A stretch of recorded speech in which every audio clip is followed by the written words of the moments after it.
Hello दोस्तों, यह polity की फोर्थ क्लास है। पॉलिटी की दूसरी क्लास में मैंने 1773 का रेगुलेटिंग एक्ट बताया।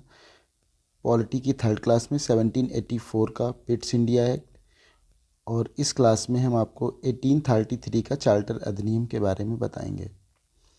ये अधिनियम ब्रिटिश सरकार द्वारा कंपनी पर अपना वर्चस्व बनाए रखने के लिए ब्रिटिश सरकार ने भारत भेजा था।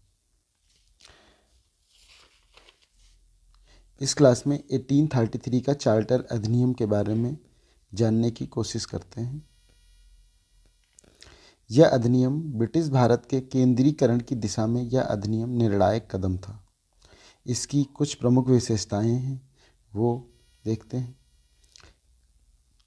पहली विशेषता है, भारत के गवर्नर जनरल को बंगाल के गवर्नर जनरल को भारत का गवर्नर जनरल बना दिया गया। इसमें विधायिका के असीमित अधिकार दिए गए। भारत के प्रथम गवर्नर जनरल थे लॉर्ड विलियम बेंटिक। इसकी दूसरी विशेषता है, इस अधिनियम ने पहली बार एक ऐसी सरकार का निर्माण किया जिसका ब्रिटिश कब्जे वाले संपूर्ण भारतीय क्षेत्र पर पूर्ण नियंत्रण था। इसकी तीसरी विशेषता है, इसमें मद्रास और बम्बई के गवर्नरों को विधायिका संबंधी शक्ति से वंचित कर दिया गया।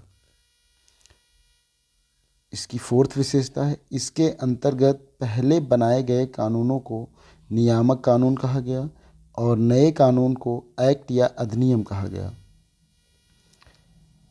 फिफ्थ, इस ईस्ट इंडिया कंपनी की व्यापार के रूप में की जाने वाली गतिविधियों पर रोक लगा दिया गया। सिक्स्थ, कंपनी के अधिकार वाले क्षेत्र ब्रिटिश राजशाही और उसके उत्तराधिकारियों के कब्जे में चले गए। सेवन्थ, इसके द्वारा सिविल सेवकों के चयन के लिए खुली प्रतियोगिता का आयोजन शुरू हुआ।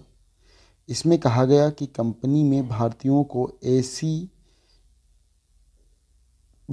को किसी पद, कार्यालय और रोजगार को हासिल करने से वंचित नहीं किया जाएगा। हालांकि कोर्ट ऑफ डायरेक्टर के विरोध के कारण इस प्रावधान को समाप्त कर दिया गया। इस क्लास में इतना ही। अगली क्लास में हम आपको 1853 का चार्टर अधिनियम के बारे में बताएंगे। धन्यवाद।